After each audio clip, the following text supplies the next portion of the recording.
Bonjour, c'est Thibaut de Vérane. En fait, on est en train de faire le deuxième jour de formation sur la formation GDPR.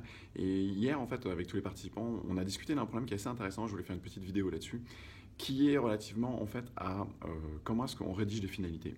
Et c'est une vraie question, puisque on en a débattu pendant une bonne demi-heure hier. Et alors, quand on a un traitement de données à caractère personnel, on doit évidemment porter ces traitements au registre. Et donc, un point qui est pas évident à gérer, c'est que c'est à vous de définir quelles sont les finalités du traitement. C'est-à-dire que vous allez devoir rédiger de manière relativement large vraiment quel est l'objectif du traitement, pourquoi vous traitez des données à caractère personnel et quelles sont les finalités. Mais les finalités vraiment au sens français, pourquoi vous mettez en place ce traitement de données à caractère personnel. Et quand on fait ça, en fait, il y a plein de manières différentes de rédiger ces finalités. On peut rédiger, par exemple, si on met en place Google Analytics, on peut rédiger Google Analytics ou on peut rédiger un traitement de statistiques pour l'analyse de l'ensemble des requêtes qui sont mises en place sur un site internet. On peut avoir plusieurs niveaux de détail et en fonction de ces niveaux de détail, ça va engendrer plusieurs problématiques plus ou moins spécifiques, plus ou moins particulières. Alors dans les problèmes que ça va générer, plus vous allez dans un niveau de détail qui est précis, c'est-à-dire plus on va dire Google Analytics, traitement de statistiques Google Analytics, et bien en fait vous allez lier votre traitement de données à caractère personnel à une application particulière.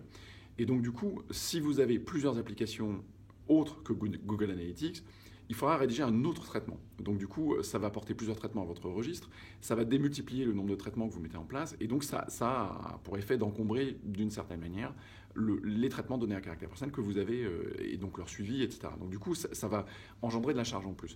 Mais ça a également des avantages. Alors, évidemment, l'idée, ce serait de dire, voilà, est-ce qu'on ne pourrait pas trouver une manière de rédiger les traitements de manière hyper générique, de sorte d'avoir un minimum de traitements dans le registre. Alors c'est effectivement une bonne idée, parce que l'idée d'avoir un traitement qui soit le plus générique possible et une rédaction qui soit large, c'est évidemment une bonne idée, parce que ça vous permettra en fait d'avoir Google Analytics, ça permettra d'avoir d'autres logiciels de statistiques, ça vous permettra éventuellement d'avoir des statistiques qui sont pour des finalités un petit peu plus larges, peut-être comprendre la rapidité de fonctionnement du serveur, comprendre les besoins clients, etc., plutôt que voilà, des finalités vraiment hyper précises. Donc ça a des avantages, mais par contre, ça a également des inconvénients dans le sens où si vous avez un traitement qui est en particulier des traitements avec des données à caractère personnel sensible, des données de santé, etc., l'avantage d'avoir un traitement qui est lié, pas forcément à une application, mais qui soit très précis, qui soit très ciblé, c'est que ça va vous permettre de suivre de manière très précise ce qui se passe par rapport à cette application. Et l'inconvénient d'avoir des traitements génériques, c'est de se dire, OK, en fait, on va mettre en place 4, 5 ou 6 traitements qui vont être regroupés, enfin 4, 5 ou 6 applications qui vont être regroupées au travers d'un seul traitement, c'est bien, mais le problème c'est que vous n'allez pas suivre avec une granularité très particulière chaque traitement de données à caractère personnel qui s'effectue au travers de chaque application. Et donc ça c'est une problématique. Vous allez passer au travers de traitements, vous allez passer par exemple sur le fait qu'il peut y avoir des sous-traitants qui sont liés à un traitement de données à caractère personnel, liés à une application particulière.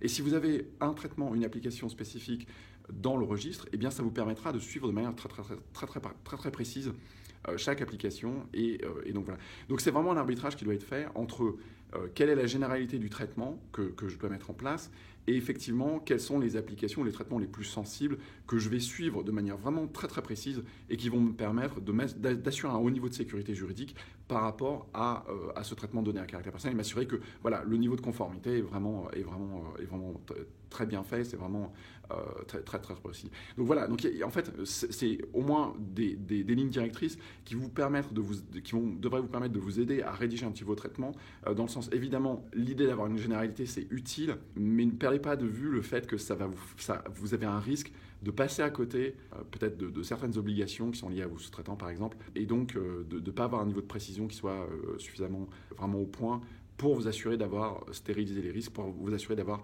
vraiment mis en conformité l'ensemble de ces traitements de données à caractère personnel. Donc voilà, donc c'est un arbitrage qui n'est pas évident, et donc ça donne lieu à beaucoup de discussions.